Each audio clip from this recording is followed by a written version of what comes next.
사명을 한 번 더 선포해야 되겠죠. 함께 선포하겠습니다. 새 예루살렘 교회는 하나님의 영광과 성령의 능력이 임하여 제주와 모든 민족에게 예수 그리스도의 구원의 은혜를 전하는 하나님 나라의 문입니다. 아멘. 아멘. 축복합니다. 우리 2025년 항상 열매 맺는 교회 요한복음 15장 16절 함께 고백하겠습니다.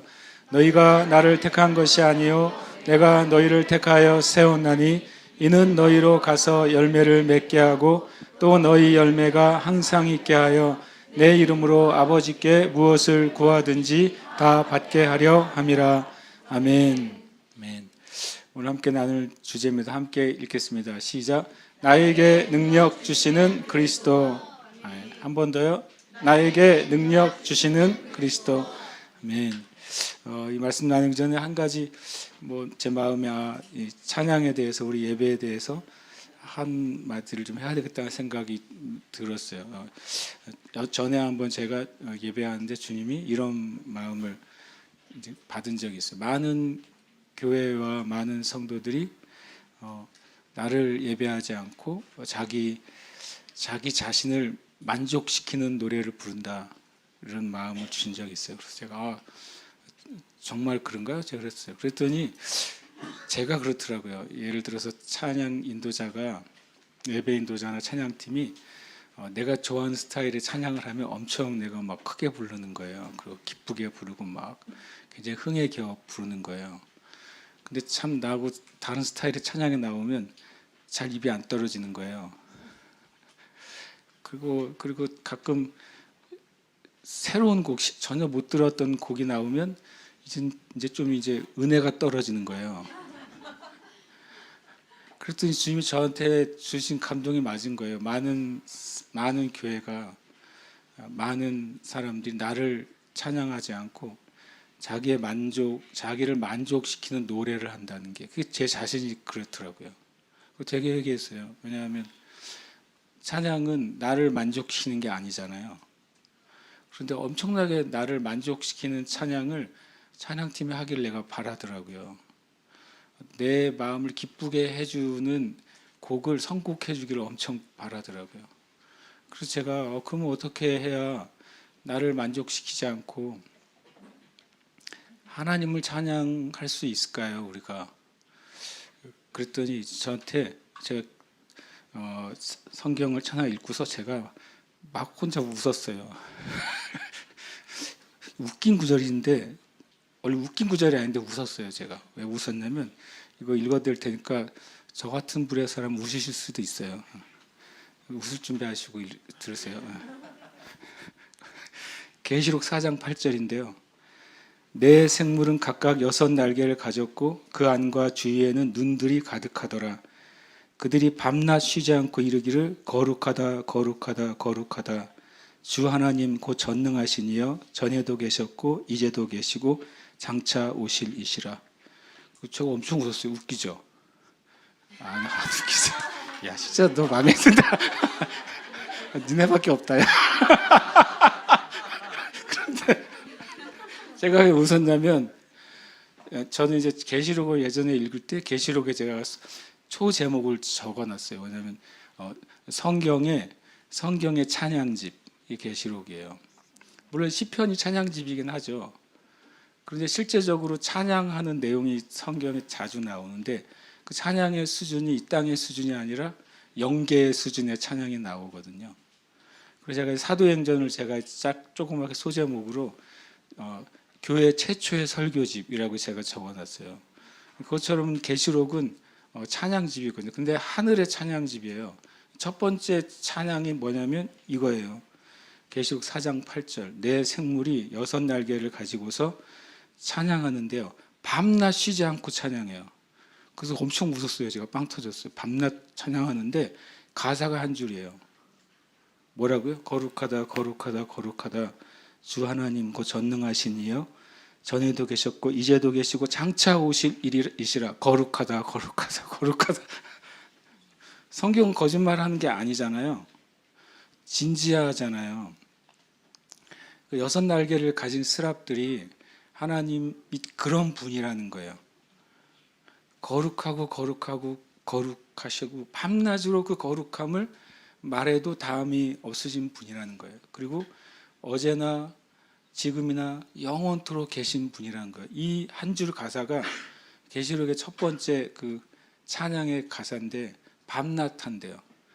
밤낮 하고서 끝난 게 아니잖아요. 계속하고 있는 거잖아요.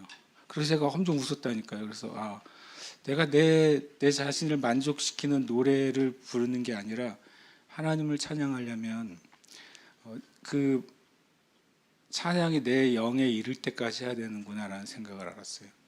그러다 보니까 성경에 우리 찬송가에 아주 많은 찬송가를 작곡하신 분이 있어요. 그분 중에 한 분이 페니 크로스비라는 여사예요. 그분은 어렸을 때 병이 들고 약을 잘못 썼나요? 그래서 눈이 멀었어요. 눈이 먼데 어렸을 때 눈이 멀고서 이제 한 2살인가 3살 때 눈이 멀었을 거예요 아마. 그리고 이제 평생 눈이 먼 장애를 가지고 살죠. 근데 이 페니 크로스비 여사가 찬양곡을 7,000곡을 작곡했습니다. 그중에 우리 찬송가에도 많은 페니 크로스비 여사의 찬양이 있어요. 근데 그분의 간증을 제가 몇 개 읽었는데 2개가 저한테 큰 감동이 되는데, 하나는 그 크로스비 여사가 다른 사람을 위해서 이제 생전에 많이 기도를 해줬고 기도받은 사람들이 엄청 치유를 많이 받았대요. 그러니까 어떤 분이 크로스비 여사님, 여사님이 기도할 때 사람들이 많이 치유를 받는데 여사님의 눈을 뜨게 해달라고는 기도하지 않으셨나요? 이렇게 말한 거예요. 그랬더니 크로스비 여사가 뭐라고 말하냐면, 나는 내 눈이 처음 띄어졌을 때 처음 보게 되는 분이 예수님이었으면 좋겠어요. 그래서 이 땅에서는 눈을 뜨고 싶지 않아요. 천국에 갔을 때 그때는 내 몸이 온전할 텐데 그때 처음 내 눈이 보는 그분이 예수님이기를 원하기 때문에 나는 눈이 띄어지길 기도하지 않습니다. 그랬대요. 그래서 레벨이 좀 다르구나 생각했고요. 2번째, 이제 그분이 찬양을 얘기할 때 이렇게 한 말이 있었어요. 당신이 하는 찬양이 당신의 영에 스며들 때까지 찬양하세요. 한 1000번쯤 찬양하세요. 그랬어요. 한 1000번쯤. 그게 가능할까 싶은데 어쨌든 크로스비 여사께서 하신 말이에요. 당신이 부르는 그 찬송가의 그 가사가, 당신이 고백하는 찬양의 가사가 당신의 영혼의 가장 깊은 곳까지 스며들 때까지 주님을 찬양해라. 그래서 저는 우리 교회 예배를 참 좋아합니다. 그냥 우리 교회, 제가 목사니까 좋아하는 게 그냥 우리 교회 예배 스타일이 좋아요. 싫어하시는 분들이 있을 수 있어요. 전에 제가 잘 아는 지인이 우리 교회 왔다가 다 좋은데 찬양 시간이 너무 길다. 그 다음에 다 좋은데 거기다가 설교도 길다. 굉장히 힘들어 하시더라고요. 그래서 이건 제가 일부러 꾸민 건 아니고 하다 보니까 이렇게 됐어요. 제가 그랬어요. 잘 안 믿으시더라고요.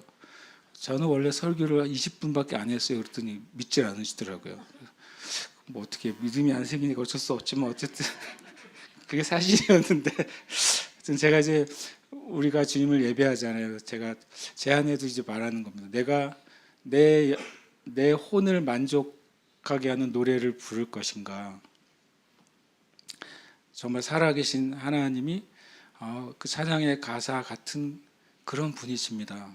내가 입으로 고백하는 그분이 하나님이시고 그분이 예수 그리스도이시고 그분을 통해 하시는 일이 성령님의 일입니다라고 내 마음 깊은 곳에서 동의가 될 때까지, 그리고 그것이 내 안에 사실이 되고 그리고 나의 고백이 될 때까지 저는 우리 교회는 그렇게 찬양하는 교회가 되기를 원합니다.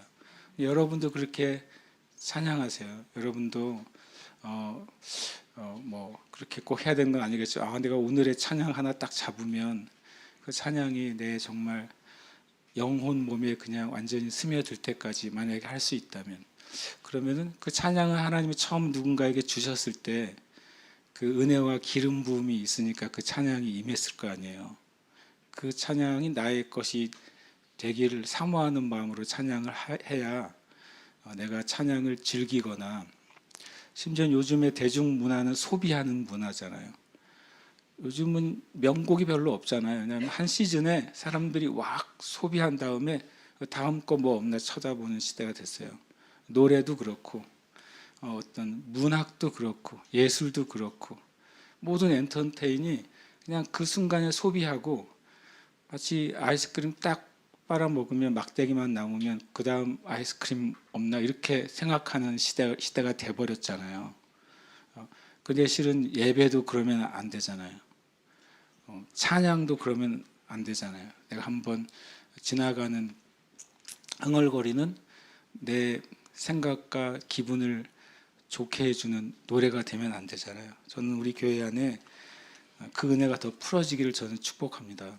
예배팀도 풀어지기를 축복하고 우리 성도들도 이 시간 예배한 여러분 안에도 진짜 하나님을 찬양하는 것이 내 영에서부터 시작해서 나의 모든 혼과 몸까지도 완전히 감싸는 은혜가 있으시기를 축복합니다. 아멘. 오늘 말씀 빌립보서 4장 13절 말씀입니다. 우리 함께 말씀 봉독하겠습니다. 내게 능력 주시는 자 안에서 내가 모든 것을 할 수 있느니라. 아멘. 한 번 더 읽을까요? 내게 능력 주시는 자 안에서 내가 모든 것을 할 수 있느니라. 아멘. 제가 어렸을 때 도서관이 독서실이라는 게 있었는데요. 지금은 안 하지만 밤새 있는 독서실이 많이 있었어요. 독서실에 가면 교회 다니는 애들은 알 수 있는 게 있었어요. 독서실 앞에 꼭 이런 거 하나 붙어 있어요. 공부하는 거 앞에 내게 능력 주시는 자 안에서 내가 모든 것을 할 수 있느냐 이런 거 붙여 있는 애들은 꼭 교회 다니는 애들이다. 그리고 자요. 뭐 저도 그랬으니까 능력 주실 줄 알고 자나 봐요. 그래서 이 말씀을 보면 두 종류의 이제 피드백이 있어요. 아 그래 맞아. 주님이 능력 주시니까 나는 모든 걸 할 수 있어. I can do it 이런 이제 자기 마인드셋을 하는 거죠. 그런 말씀으로 사용되는 건 잘못된 것이다. 이런 이제 비판으로 이 말씀을 잘못 이용하면 안 된다라고 말하는 해석이 있고 또 하나는 여기서 말하는 능력은 올마이티하는 그런 능력이 아니다. 여기서 앞에 보면은 내가 자족하는 법을 배웠으니 내가 풍부할 때도 궁핍할 때도 나는 어떤 상황에서든지 자족할 수 있는 법 그게 능력이다. 그러니까 내게 능력 주신 자에서 내가 모든 것을 할 수 있느니라 이 말을 그렇게 잘 조심해서 사용해야 된다. 이런 이제 메시지들이 있습니다.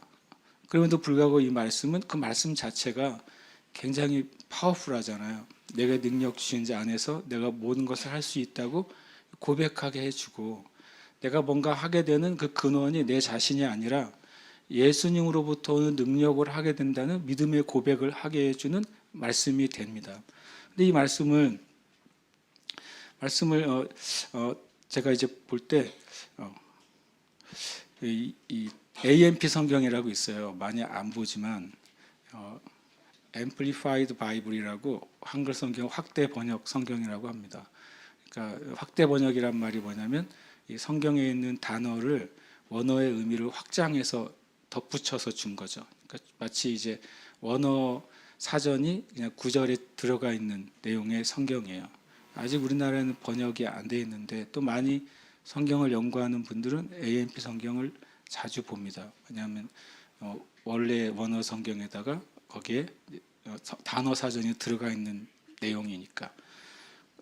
I can do all things. 그 다음에 알아서 읽으시고 이렇게 읽으라 그러면 제가 힘드니까 한글로 해석을 해봤어요. 그대로. 같이 한번 읽어볼까요? 시작. 나는 나를 부르신 일을 감당하게 하시는 그분을 통해 모든 것을 할 수 있습니다. 그분은 나에게 힘과 능력을 주셔서 그분의 목적을 이루게 하십니다. 요게 다가 아니라 엄청 길었잖아요. 이게 전반부예요. 그 뒤에 후반부 이렇게 되어 있습니다. 읽겠습니다. 나는 그리스도 안에서 주어지는 충족함으로 스스로 만족하며 무엇이든 준비되어 있고 그 어떤 것과도 맞설 수 있습니다. 그분께서 내 안에 내적 힘과 확신에 찬 평안을 불어넣어 주시기 때문입니다. 아멘. 이 말씀을 저도 AMP 성경을 읽으려고 노력을 해요. 왜냐하면 단어 사전을 안 찾아도 되니까 거기에 들어가 있으니까. 내게 능력 주시는 자 안에서라고 말할 때 그 능력은 나는 나를 부르신 그 일, 나를 부르신 부르심에 합당한 능력을 주신다는 사실을 믿는 것입니다. 그리고 그분을 통해서 저는 저를 목사로 부르셨잖아요. 그리고 저는 설교를 하는 자로 부르셨잖아요. 말씀을 가르치는 자로 불러주셨어요. 내가 말 그대로 목사의 일을 잘 행하려면 그분에게 능력을 받아야 되는 거예요. 목사의 능력을. 제가 바른 설교를 하려면 그분에게 바른 설교의 능력을 받아야 되는 거예요. 그게 이제 내게 능력 주시는 자라는 의미입니다. 이것은 부르심과 관계에 있는 문장이에요. 모든 그리스도인은 하나님이 부르신 일이 있습니다. 아멘이십니까? 우리는 아무도 쓸모없는 존재가 없어요. 쓸모없다는 표현이 굉장히 나쁜 말이지만 진짜로 저와 여러분은 쓸모 있는 존재로 창조됐고 부름 받았어요. 그 일에 대해서 그 일을 하기 위한 능력이 필요한 거잖아요. 목수는 목수의 능력이 필요한 거예요. 자동차 정비사는 자동차를 정비한 능력이 필요한 거예요. 그 능력을 말하는 것입니다. 나는 나를 부르신 일을 감당하게 하시는 그분을 통해 모든 것을 할 수 있습니다. 그런데 그분은 나에게 힘과 능력을 주셔서 그분의 목적을 이루게 하신다는 거예요. 우리가 내게 능력 주시는 자 안에서라고 말할 때 내가 하고 싶은 것에 대한 능력을 생각하는 거죠. 내가 이루기를 원하고 내가 성취하기를 원하는 것에 대한 능력이 하나님께 주어지기를 원하는 거예요. 근데 이것은 분명합니다. 그분의 목적을 위해서 주님은 나에게 힘과 능력을 주시는 분이신 것입니다. 근데 그걸 주셨을 때 나에게 어떤 일이 일어나느냐? 첫 번째로는 나는 그리스도 안에서 주어지는 충족함으로 내 영이 스스로 만족하게 된다는 거예요. 누가 무엇인가를 나에게 제공해 줘서 만족하는 게 아니라 주변 환경이 이전보다 더 좋아져서 내가 만족해 되는 게 아니라 상황이 갑자기 반전되고 역전돼서 내가 만족함을 느끼는 게 아니라 예수님이라는 그분이 내 안에 있는 것 때문에 주시는 만족이라는 게 있다는 거예요. 그게 존재한다는 겁니다. 예수님이 내 안에 계시면 생기는 만족이 있다고 성경은 말하는 겁니다. 그걸로 내 영이 만족하게 될 것이다. 그것이 능력의 하나의 근원이 됩니다. 그리고 그렇게 됐을 때 나는 무엇이든 준비되어 있다. 그리고 그 어떤 것과도 맞설 수 있게 됩니다. 라고 고백하는 겁니다. 내게 능력 주신 자서 내가 무엇이든 할 수 있는데 그것은 뭐냐면 나는 하나님이 허락하시는 모든 상황을 할 수 있도록 나는 늘 준비되어 있습니다. 그 미군들이 그 모여서 하는 구호 중에 그런 게 있잖아요. 나는 오늘 밤에도 전장에 나갈 준비가 되어 있습니다. 이런 구호를 하더라고요. 미군들이 오늘 밤에 전쟁이 일어나도 나는 준비가 되어 있습니다. 이런 구호를 미군들이 저녁에 점호할 때요. 여러분 잘 때 나는 오늘 밤에도 준비되어 있다 그러세요. 근데 우리는 뭐가 준비되어 있어야 됩니까? 오늘 밤이라도 하나님 이 세상을 떠나신다면 천국에 들어갈 것을 확신하고 계십니까? 이걸 준비하고 있어야죠. 하나는. 그런데 주님이 우리를 부르신 그 일에 우리는 늘 준비되어 있습니다. 왜냐하면 주님이 능력을 주실 거니까. 그 말이라는 거죠. 그리고 그 어떤 것과도 맞설 수 있습니다. 주님이 내 안에 계시기 때문에 주님보다 높은 자가 없고 주님보다 강한 자가 없고 주님보다 지혜로운 자가 없잖아요. 그러니까 나는 그 어떤 것과도 맞설 수 있습니다라고 고백하는 겁니다. 왜냐하면 그분은 내 안에 내적인 힘과 확신에 찬 평안을 불어넣어 주시기 때문에 그렇습니다. 다윗을 한번 생각해 보세요. 다윗이 골리앗 앞에 섰을 때 그에게는 이 능력이 부어진 것입니다. 다윗 안에 내적인 힘과 확신에 찬 평안이 있었어요. 그래서 너는 칼과 단창으로 내게 나오지만 나는 만군의 여호와 하나님의 이름으로 너에게 나아간다. 엄청난 확신을 가지고 다윗이 달려나갑니다. 그리고 그 고백한 대로 그 골리앗을 쓰러뜨리는 것입니다. 이것은 저는 이 말씀은 참 저에게 그냥 은혜가 됐어요. 어젯밤에 오늘 당회 구역회 이런 것 때문에 좀 준비할 게 있었는데 갑자기 너무 졸린 거예요. 이거 제가 아시면 저는 졸면 기절하듯이 자니까 하루 밤에 자면 아마 아침에 일어날 수 있는 그런 능력을 가지고 있고, 내가 능력 주시는 게 그 중에 하나가 능력인데 이렇게 잤다가는 나는 뭐 해야 될 걸 못하겠다. 그래서 이 말씀을 제가 꺼내 들고 저기 4층 있잖아요. 4층 로비에서 이렇게 예루살렘에서 들어간 철문에서 여자 화장실 돌아서 커피 기계 돌아서 다시 돌아 나면 한 바퀴 똥 빙글빙글 돌잖아요. 그래서 제가 잠이 깰 때까지 돌면서 내게 능력 주시는 자 안에서 계속 돌았어요. 한 30분 돌았어요. 30분 돌면서 이제 말씀을 가지고 기도를 했어요. 근데 꼭 이 뭐 오늘 뭐 당을 위해서 기도한 게 아니라 내 자신을 위해서 기도하게 되더라고요.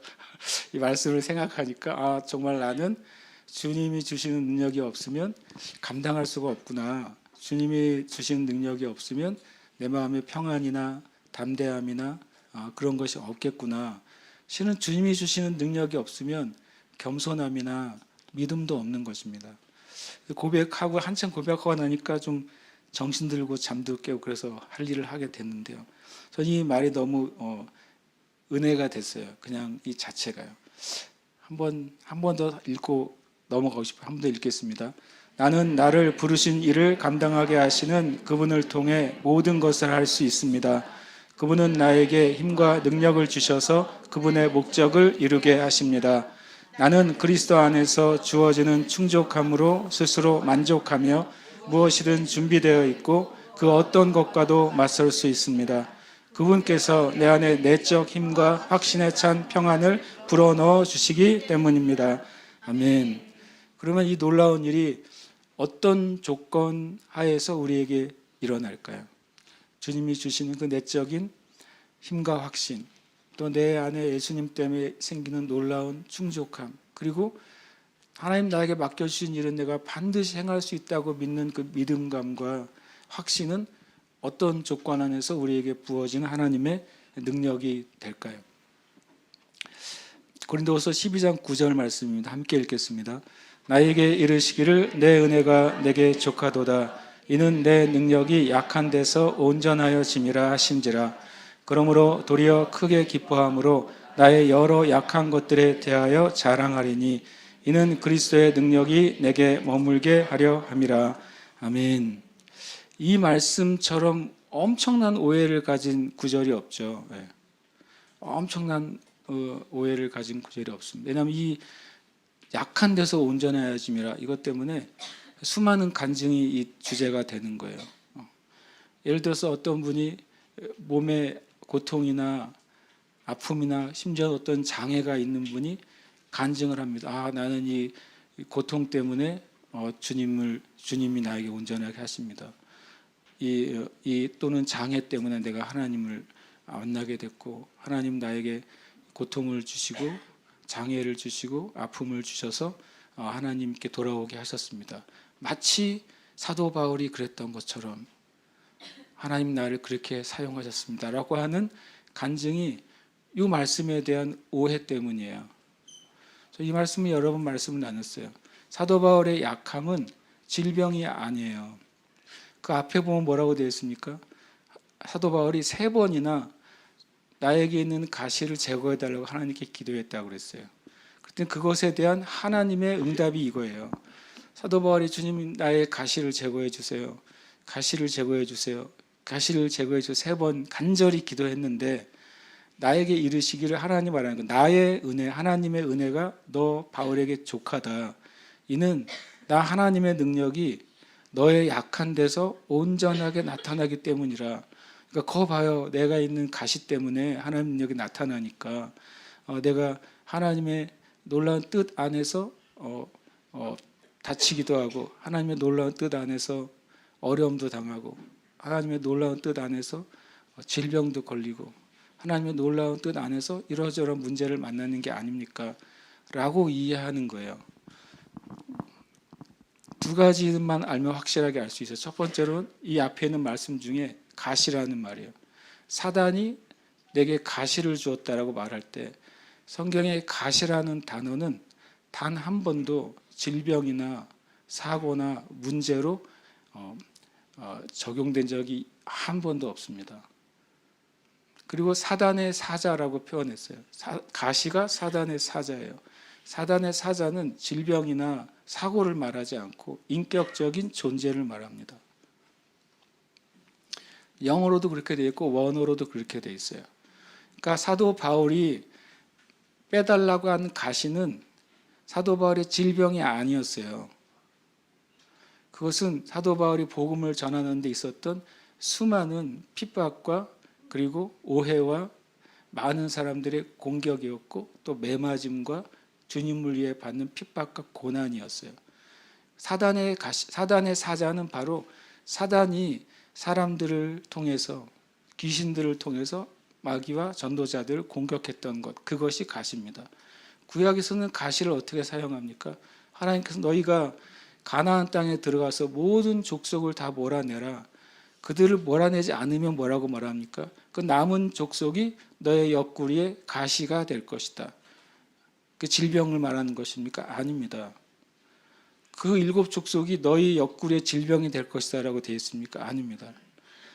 하나님 말씀대로 순종하지 않아서 7 족속들을 여기저기 남았어요. 그랬더니 사사기 시대에 끊임없이 그 7 족속들이 이스라엘 백성을 공격하는 가시가 된 것입니다. 사사기를 보세요. 끊임없이 그들이 이스라엘 백성들을 가시로 공격해서 또 고통스럽게 하고 또 사로잡고 그렇게 했던 것입니다. 구약이나 신약이나 가시는 질병으로 인용된 적이 단 한 번도 없어요. 그런데 그 가시를 질병으로 이해하는 것입니다. 그러면 여기 약함이 뭐냐라고 질문하게 하시더라고요. 약함은 여기 성경에 써 있어요. 그런데 몰랐게도 약함이 질병과 문제라고 생각하는 순간 그 구절이 안 보이는 거예요. 한번 이건 제가 안 보여드리고 찾아보라고 하시려고요. 찾아보겠습니다. 고린도후서 12장입니다. 제가 어떤 분한테 이걸 이해시키느라고 한참 걸린 적이 있어요. 그런데 이 구절을 읽더니 이게 정말 그러냐고 그러는 거예요. 그러면 나한테 물어보시지 말고 주님께 물어보세요 그랬어요.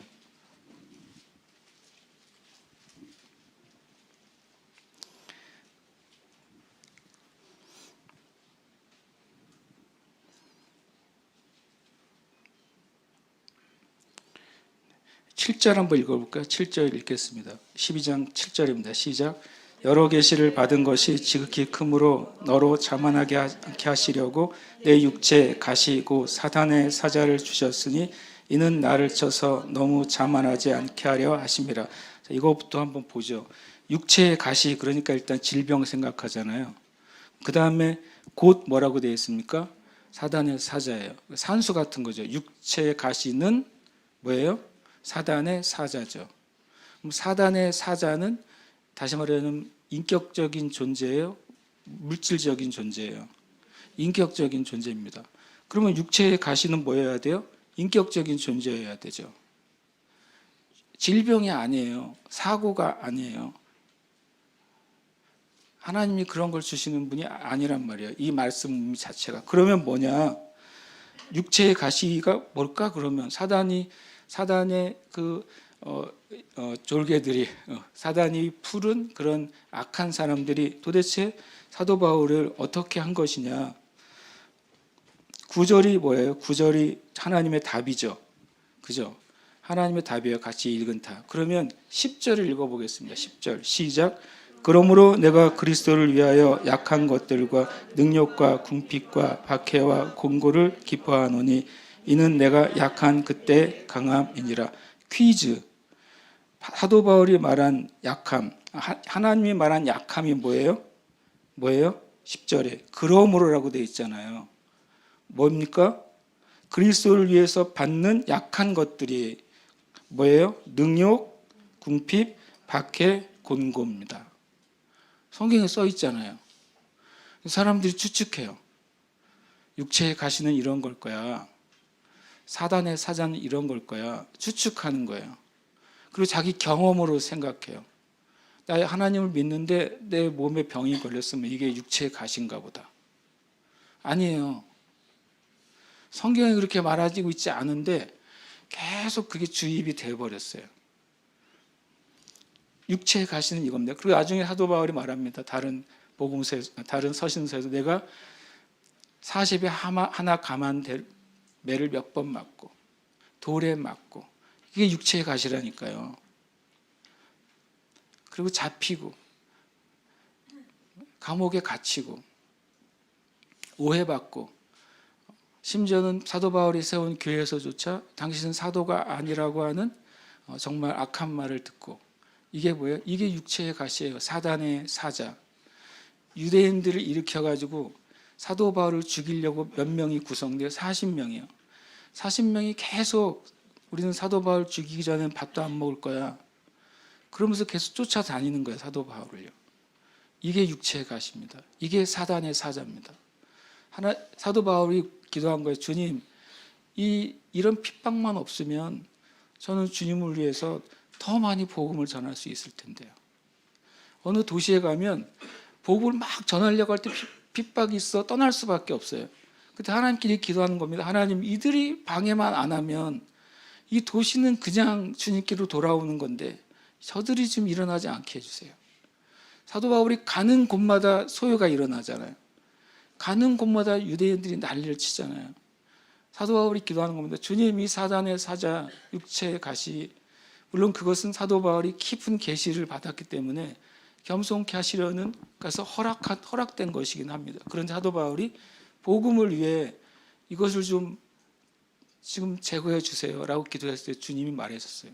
너의 그 약함이 나의 능력이 나타나는 통로가 될 거라고 말씀하신 것입니다. 다시 말하면 약함은 육신의 질병이 아니라, 약함은 육신의 약한 상황이나 환경도 아닙니다. 약함은 저와 여러분이 주님을 위해 포기하고 받아들이는 것들이 약한 것입니다. 내가 그 사람을 얼마든지 이길 수 있어요. 내가 그 사람보다 훨씬 더 지혜로워요. 내가 그 사람을 여러 면에서 훨씬 탁월해요. 그런데 주님을 위해 내가 포기하는 겁니다. 그게 나의 약함이에요. 그게 하나님의 능력이 임하는 통로예요. 주님을 위해 내가 누릴 수 있는 것을 주님 때문에 포기하는 것입니다. 그것이 약함입니다. 사도 바울은 자기 스스로 말했잖아요. 나는 바리새인 중에 바리새인이다. 나는 베냐민 지파 왕족이다 라고 말했어요. 그러니까 사도 바울이 그것을 살려면 유대인 사회 안에서는 존경받고 인정받고 살 수 있었어요. 사도 바울이 뭐라고 말합니까? 그 모든 지식을 나는 예수님을 알고 나니까 예수님 때문에 포기한 거예요. 그것을 내가 분처럼 여긴다고 그랬어요. 분뇨처럼. 그것이 사도 바울의 약함인 것입니다. 이것이 하나님의 능력이 임하는 조건이에요. 우리가 하나님 앞에 우리 자신을 내려놓는 것. 그래서 이 세상과 이 세상에 속한 것 안에서 육신으로 싸우지 않고 영으로 주님 앞에 살아가는 것. 그것이 하나님의 능력이 임하는 조건이 되는 것입니다. 두 번째 말씀 읽겠습니다. 그의 영광의 풍성함을 따라 그의 성령으로 말미암아 너희 속사람을 능력으로 강건하게 하시오며, 그 능력은 속사람으로부터 시작이 됩니다. 이너맨이라고 영어로 되어 있잖아요. 속사람. 그것은 우리의 영입니다. 우리의 겉사람은 우리가 볼 수 있는 우리예요. 겉사람 우리가 만질 수 있고 감각할 수 있고 사람들이 여러분을 그림으로 그릴 수도 있고 마음으로 떠올 수도 있는 그 존재가 겉사람이에요. 그러나 속사람은 아무도 서로를 본 적이 없습니다. 왜냐하면 속에 있으니까. 그 속사람이야말로 하나님 우리에게 주신 생명인 것입니다. 근데 하나님의 능력은 어디서부터 시작됩니까? 이 속사람으로부터 시작이 됩니다. 진짜 강한 사람은 영이 강한 사람입니다. 진짜 강한 사람은 겉의 환경에 따라서 변하지 않는 사람입니다. 심지어는 겉의 환경이 최악의 상황에 이르러도 그 마음의 내적 깊은 곳에서 하나님을 향한 사랑과 또 갈망과 기쁨을 잃어버리지 않는 사람, 그 사람이 진짜 강한 사람입니다. 사도 바울이 빌립보 감옥에 신라와 함께 매맞고 등이 다 찢어졌겠죠. 로마 군인에게 채찍을 맞았으니까 등이 다 찢어져서 피가 철철 흘렀을 것입니다. 그리고 빌립보 감옥의 맨 밑바닥에 있을 때 그들이 온 감옥의 죄수들이 들을 정도로 하나님을 큰 소리로 찬양했다고 합니다. 정말 그 내적으로 강한 사람이죠.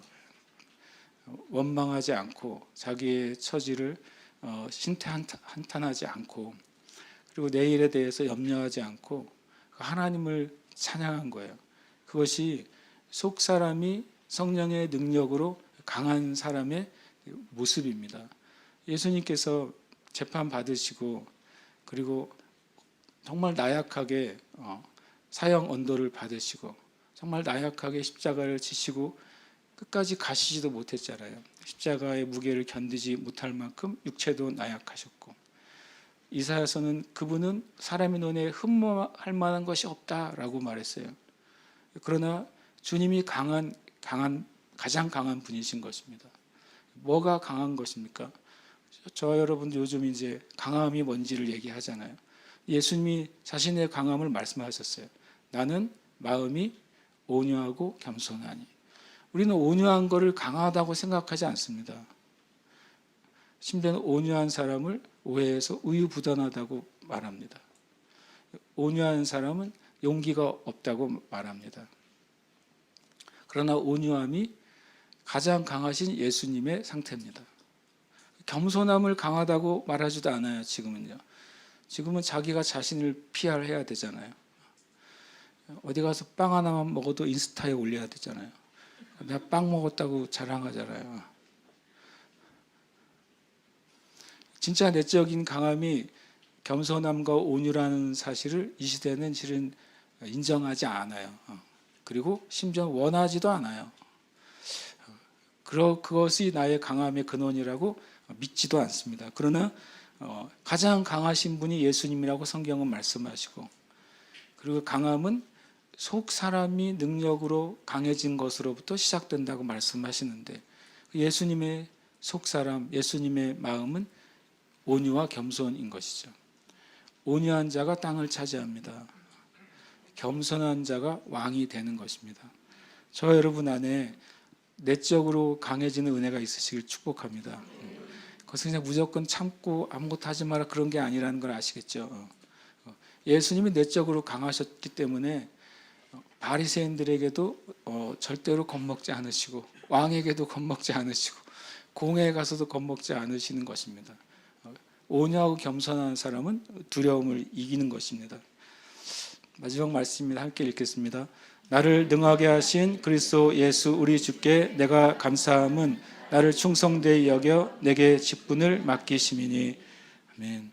전 이 사도 바울이 디모데에게 이렇게 고백했어요. 나를 능하게 하신 주님께 내가 감사하는 이유는 나는 나의 일을 내가 하려고 한 일을 했고 심지어 예수님을 이단이라고 생각하고 열심을 다해 달려왔는데 그것까지도 주님이 그 안에 사도 바울 안에 충성됨이 있는 것을 바꾸셔서 직분을 맡기신 것입니다. 이 말씀은 우리에게 무엇인가 하라고 하는 일을 주셨다면 여기서 표현으로는 직분을 주셨다면 영어 표현이 마음에 들죠. 미니스트리예요. 미니스트리. 미니스트리는 주님을 위해 섬기는 모든 것을 말하는 것입니다. 모든 것을 말합니다. 안디옥 교회에 선지자와 교사들 5명이 주님을 섬겨 금식할 때 그때 주님을 섬긴다는 표현도 영어로 뭐로 되어 있는지 아십니까? 미니스트리라고 되어 있어요.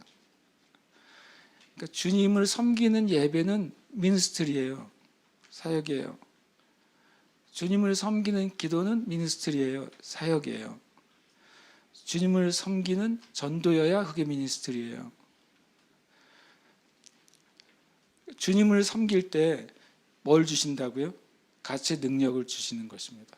또 반대로 하나님이 나는 이것을 할 만한 사람이 아닌데 나에게 뭔가를 주님을 섬기고 지체들을 섬길 기회가 주어졌어요. 그럼 우리는 뭘 믿어야 됩니까? 직분을 맡기신 주님은 나를 능하게 하시는 것입니다. 그 직분을 감당하도록 그 사역을 감당하도록 나는 보잘것 없어 보이지만 하나님은 그 사역을 감당하도록 능력을 주시는 분이시기 때문에 그 일을 하도록 나에게 감동을 주시는 것입니다. 그것은 너무 중요한 법칙이에요. 여러분이 교회에서도 여러 가지 직분을 가지고 계시잖아요. 또 여러분이 또 여러 가지 사역에서 여러분 직분을 가지고 계시잖아요.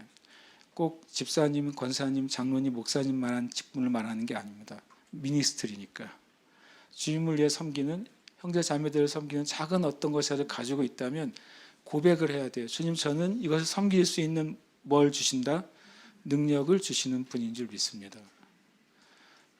능력을 주시는 분인 줄 믿습니다 라고 고백하시기를 축복합니다. 아멘. 우리가 기도하겠습니다. 오늘은 고백을 그것을 해야 되겠죠. 그 말씀을 고백으로 하려고 합니다. 글씨가 작아졌지만 한번 잘 보시면 좋겠어요. 한번 천천히 다시 한번 읽겠습니다. 시작. 나는 나를 부르신 일을 감당하게 하시는 그분을 통해 모든 것을 할 수 있습니다. 그분은 나에게 힘과 능력을 주셔서 그분의 목적을 이루게 하십니다. 나는 그리스도 안에서 주어지는 충족함으로 스스로 만족하며 무엇이든 준비되어 있고 그 어떤 것과도 맞설 수 있습니다. 그분께서 내 안에 내적 힘과 확신에 찬 평안을 불어넣어 주시기 때문입니다. 아멘, 아멘, 아멘. 사무엘하 22장 40절 이렇게 말합니다. 이는 주께서 내게 전쟁하게 하려고 능력으로 내게 띠띠우사 일어나 나를 치는 자를 내게 굴복하게 하셨사오며. 누가 우리를 일어나서 우리를 치려고 합니까? 마귀가 치려고 합니다. 마귀는 도둑질하고 죽이고 멸망시키려고 나에게 다가옵니다. 그때 우리가 고백해야 됩니다. 내게 띠띠우사 나를 능력으로 가득 차게 하십니다.